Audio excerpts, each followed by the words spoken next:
या नीतीश जी को वो सलाह दी जाए जो उनके मन के मुताबिक है।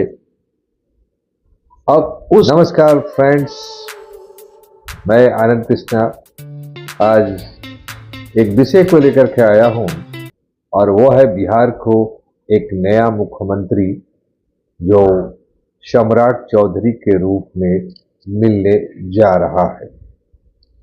रियली कोई एक नया व्यक्ति आता है तो उसमें कुछ भी एक नया करने का जोश होता है, कुछ उसकी सोच होती है।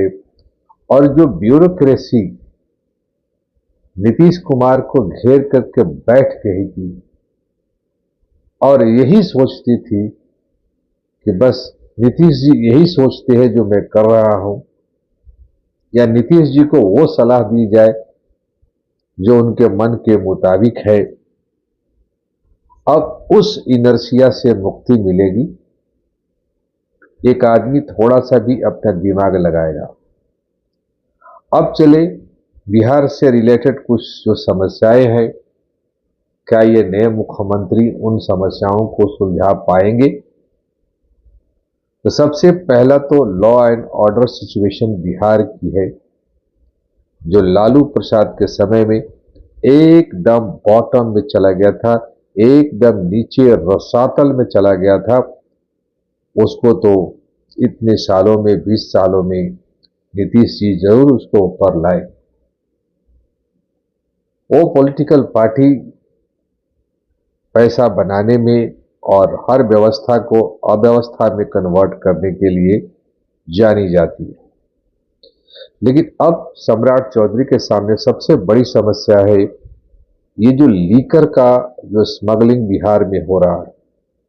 चारों तरफ से जो स्टेट्स हैं उनमें प्रोहिबिशन नहीं है और इस स्टेट में प्रोहिबिशन, और इतना स्ट्रिक्ट प्रोहिबिशन है। प्रोहिबिशन का मतलब ही स्ट्रिक्ट होता है जो माना जाए।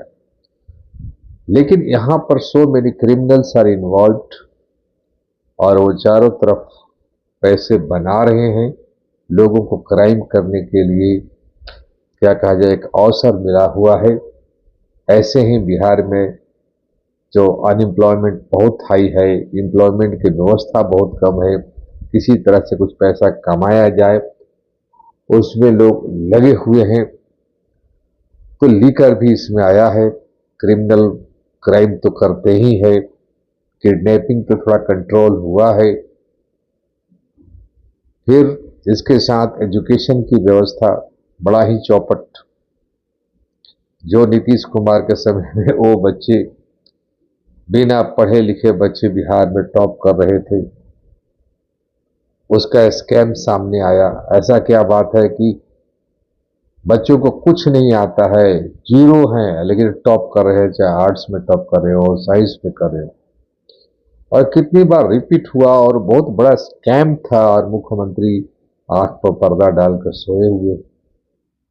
चलिए वो पकड़ में आया। फिर चीफ मिनिस्टर आ रहे हैं सम्राट चौधरी जी, उनसे एक्सपेक्टेशन है, होप है कम से कम वो बिहार जो औद्योगिक रूप से एकदम पिछड़ गया है या ऐसा हो गया कि नो चांस नो होप, तो उससे थोड़ा बाहर निकालिए।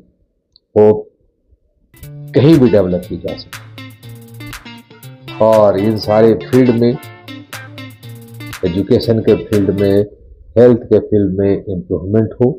सिर्फ कोचिंग इंस्टीट्यूट ही नहीं पढ़ा सकते, तो पढ़ाई लिखाई का व्यवस्था हो, लॉ एंड ऑर्डर कुछ ठीक हो, बिहार में एम्प्लॉयमेंट होगा तो अननेसेसरी जो बिहार के लिए। चलिए बिहार एक नए डायरेक्शन में, बिहार में बाहर आएगी। चलिए आप, ये मेरे विचार है, मेरे ओपिनियन रहे। आपने इसे आपने सुना, आपने देखा मेरे वीडियोस को। Thanks a lot for that and